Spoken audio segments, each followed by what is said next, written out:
we're just going up to it, spinning. We touch the wheel, it spins, right? Then we just, shut it off because we, program it to do it like that, right? And then, we're touching it so it doesn't, it doesn't get going, it stops, right? Because it's touching the wheel, friction, it stops, right? Right? Am I going too fast for you? Right. Or we can have the idea, right? It's a very good idea that we go under the wheel. We have the wheel, we go complete, our entire robot goes under it, and we have little things that come up and touch the. But there's the little lip that hangs off the edge. Right? The edge. The edge. Right? We have two things. I know it. But we have two things. The entire robot spins, right? It spins we only have the inch, so it's not a good idea to cross that out, right?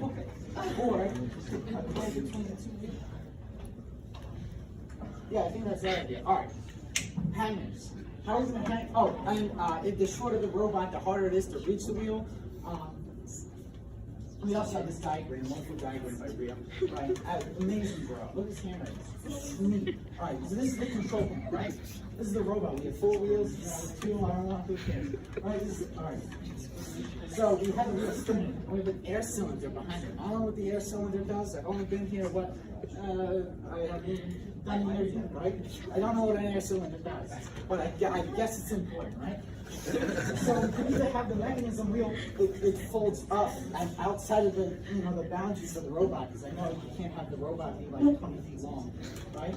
Or we could have it in the middle and have half the robot go under it, but then you gotta short the front half of the robot, and, So anyway, all right. Wait, Liam, just take a breath. The air cylinder was the idea to line up. We'd kind of just run into the control panel, but the air cylinder is there too as to not break our robot because we decided to just ram into one of the pieces. So you kind of it goes out and you kind of just go into it, and that's how it figures out that you're there for driver control, that it's not really control.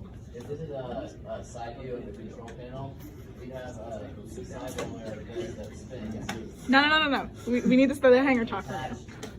To something compressible here, and this is your robot, and then as we drive in, it doesn't matter exactly where we stop, we're going to be touching the control panel, so we can drive in, and we can stop here, we can stop here, that gives the driver room for air, and we're ready to go like that. And there can be a sensor attached looking down.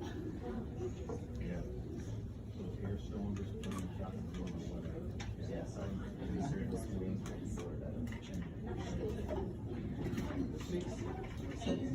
Okay, Liam, hangers.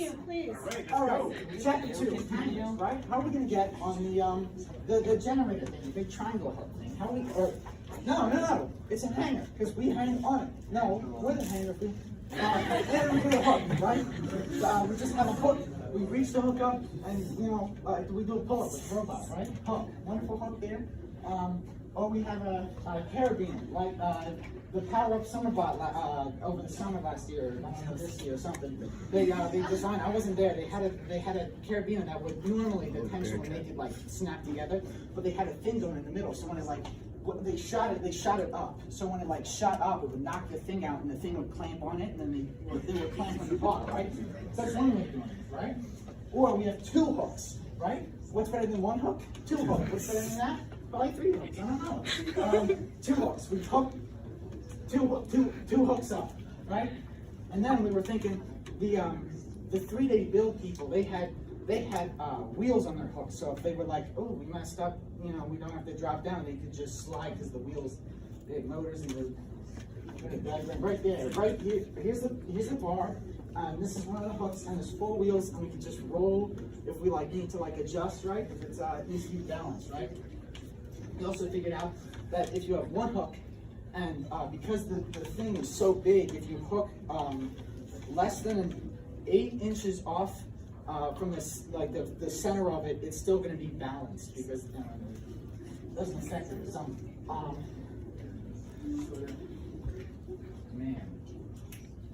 Give teams hooking mechanism. Oh, okay. So you gotta have the robots hooking on, right? But what if a team doesn't, they don't think, and they don't have a way to hook on to their robot. If you want to have all 3, because you 2 and then 1 hanging on to the other one, you can give the team a hooking mechanism. They can have a loop, an eye loop, I think Rio said. You could hook onto that like, because that's like legal. You can do that. You can be like, before the match, you can start it's like, hey, it attaches to the bottom of the robot. We'll hook onto it. You hook onto the bar, and we'll all be, fine, right? Roof robots. Not sure what that meant. Center of mass. Yeah, center of mass. Move instead of having because putting 4 wheels on one hook. That's a lot of wheels, right? You have the 4 on the road or 6, 27 on the robot, 1 to steer in the front. It's like, you don't want to use that many wheels, right? Because then you got to do motors, right?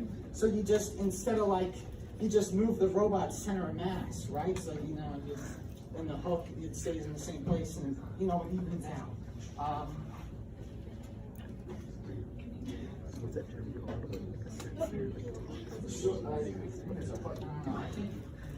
All